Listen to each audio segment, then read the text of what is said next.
Cewek kampung, gue peringatin ya sama lo. Mulai detik ini lo jauhin Mandala. Heh, lagian siapa juga yang deket-deket sama si Mandala? Gue juga nggak punya hubungan apa-apa sama si Mandala.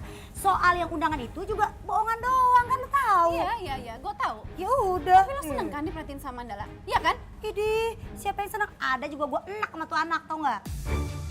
Lu itu cewek kepo, ya, yang kerjaannya cuma bisa ngurusin urusan orang.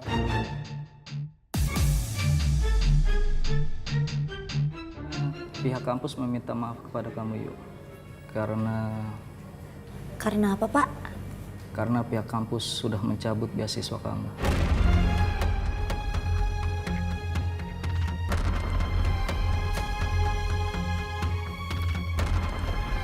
Pak, tapi kan nilai saya alhamdulillah selama ini bagus.